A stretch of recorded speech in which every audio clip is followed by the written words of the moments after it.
This is Reuben. He's a gravel rider. You can tell he's a gravel rider because he's got a beard, expensive tattoos, and a great Instagram account. This is Joe. He's an XC rider, and you can tell that because he's very skinny, he likes pain, and he spends more time in Lycra than normal clothes. We do a lot of riding together, but this time we thought we'd do something a bit different. We've chosen 2 different bikes and plotted a route. It's not a gravel route and it's not a mountain bike route, it's a blend of the two. And that's really to find out, can these 2 different bikes really be friends? We've come out to Mid Wales, an area we both know well. I think some of the parts of the route are going to suit my bike and some of the parts of the route are going to suit your bike. So about that route, we planned a route that was around 46 kilometres long and had 1,100 metres of climbing. About a quarter of that was on road, and the rest was an equal mix of trail centre mountain bike trails and gravel riding. The trail centre we're hitting is the Cwmrida Trail Centre, which is great fun on an XC bike. I was riding a Canyon Grail with 40mm Schwalbe G1s and Shimano 105 group set. The gearing was fairly meaty.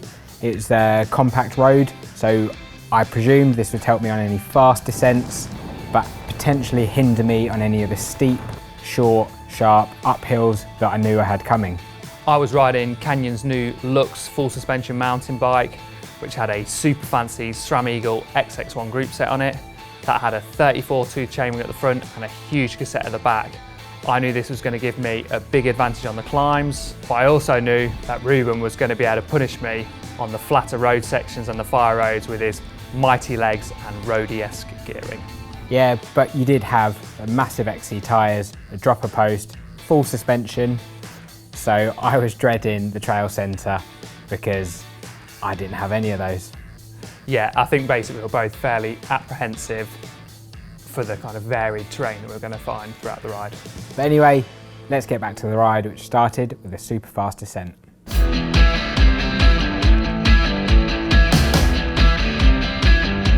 So we've just left the Lynn Brian Reservoir to a nice fast road descent. I think immediately my bigger gearing had me at a bit of an advantage. Yeah, I had to pedal real hard then to keep no chance. So I suppose you got like a 32 or a 34? Well, yeah, I've got a 34-10 because it's a SRAM Eagle group set. And yeah, no chance of keeping it with Reuben. If we've been in a race, I would be long dropped. Got sore lungs already, no warm-up, so that was quite funny.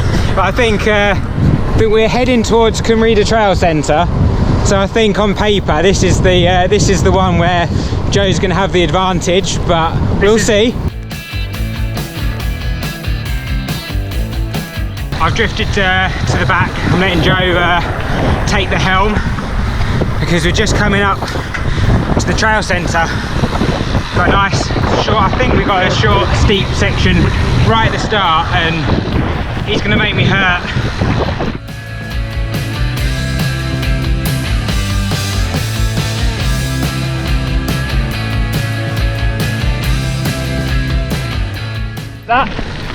Oh, I ran out of gears about halfway and it was grinding so bad. But rule number 1, if you're losing, tell the guy up front to go the wrong way. I went the wrong way. Overly keen. Yeah, that was pretty steep, but with a 52 SRAM Eagle, loads of gears, nice big tyres, that wasn't too bad for me.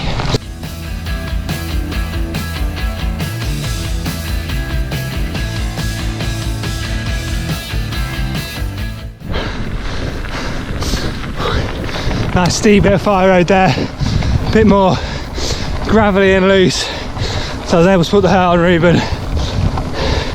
He's coming back to me in a minute. That was quite satisfying, so I think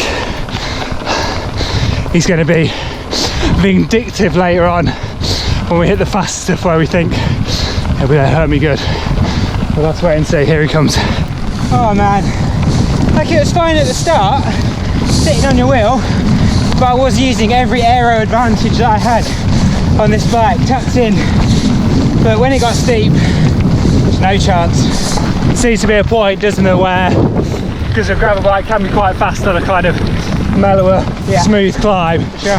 But when it gets to a certain steepness and a certain roughness, looseness, suddenly the mountain bike comes into its own. Yeah, I bet you're gliding over that.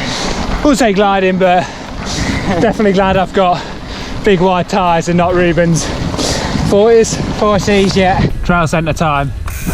Ready? Ready.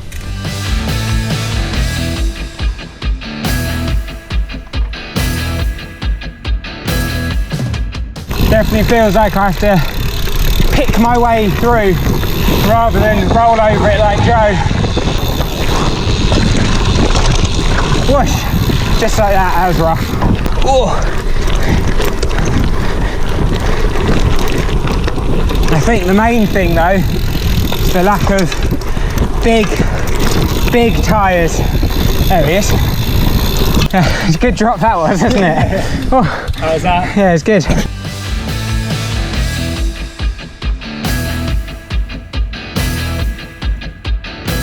So proper trail centre on a gravel bike. Yeah. How did it feel?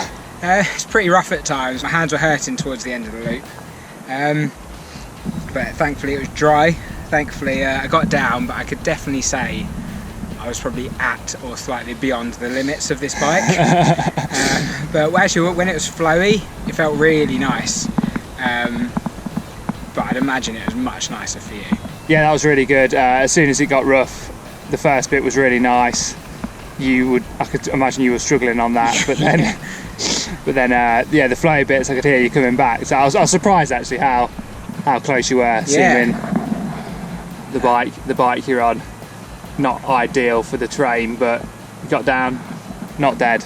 Not dead. That's the main thing. Carry on. After the trail centre, we had a short road ride over to the first proper section of gravel. I put in a few digs to you, just to soften you up a bit, which I'm sure you appreciated. Yeah, you helped me pretty good there, but before we hit that first section of gravel, we had an unexpected twist, which was an incredibly steep and very loose off-road climb. What happened? Started out quite strong, but definitely need a bit of a break now. But yeah, I had you behind me, so I had the pressure of an XC rider right behind me on a steep off-road climb, and ended up walking a third of it. That was a good unexpected steep climb, wasn't it? Yeah. Pretty good for me, but still very steep. I was still in my 34.50, so nice. God knows how you got us in whatever road gear in that. Yeah, that's pretty funny. Although you did get by. Well, I waited for him at one point and seeing you come by, but you get no traction from those skinny tyres. Whereas for me, I had enough grip to play with, so it wasn't too bad. Nice to have a bit of cheering halfway up. It always gives you a little bit of a boost, so that was nice. But now we think we're at the point when it's going to turn towards your strength, aren't we? Fingers crossed. So I'm going to be hurting.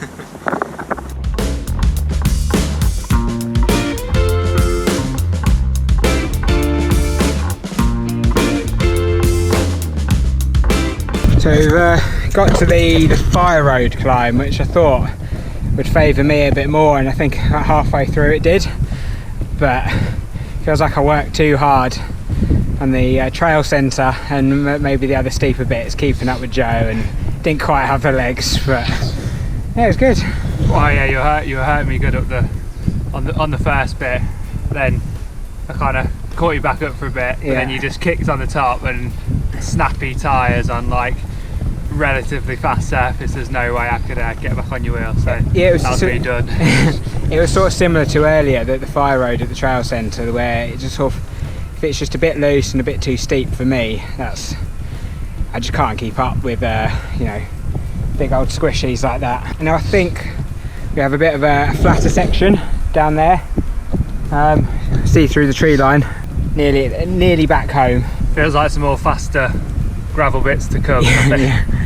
By the looks of that road, so time for a bouncy maybe.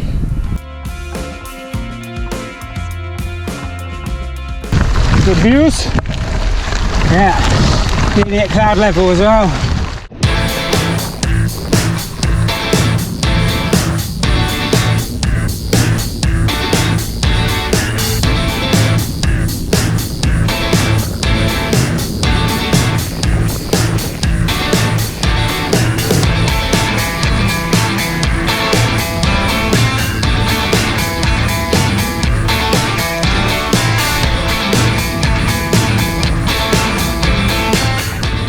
All done? All done, yeah. Nice fire road bomb to finish off the day, but very, very shaky at times. And were you on the limit of those tyres? Definitely on the limit of these tyres. The corner where you came up the inside, it looked wicked from my view, but I went around quite tentatively because, I don't know, almost going so fast, almost lost my confidence towards the end.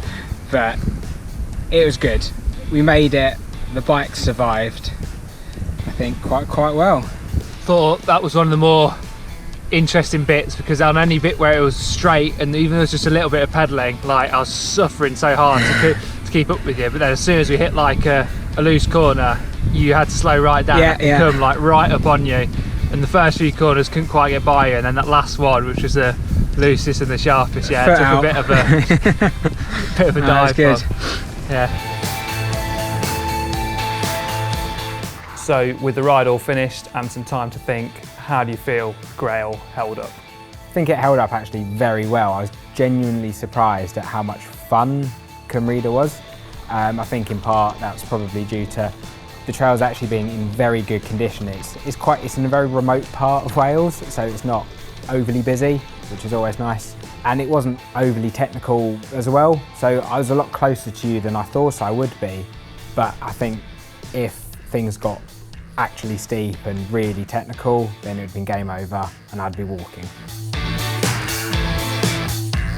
Obviously, my bigger gearing really helped me on the fast road sections, but bigger gearing in gravel bikes, I think that is and should be part of it, so that came as no real surprise for us. And is it fair to say you got on quite well with the Lux? Yeah, definitely. On the trail centres, obviously, big tyres, full suspension, a dropper post, it felt really good fun. I had a great time riding that bike. On the flat section of those fire roads, it was the small micro accelerations you made which really hurt me. Every time you kind of put in a little dig, getting those big tyres up to speed, yeah, that really hurt. And as we've ridden a lot together, we kind of know that already. That's how you basically do me in, isn't it?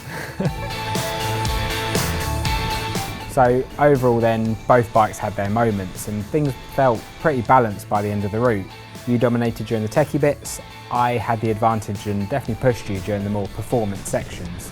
Yeah, but I think the main thing is we both had fun, so I think we can both agree that gravel bikes and mountain bikes can be friends. Bye.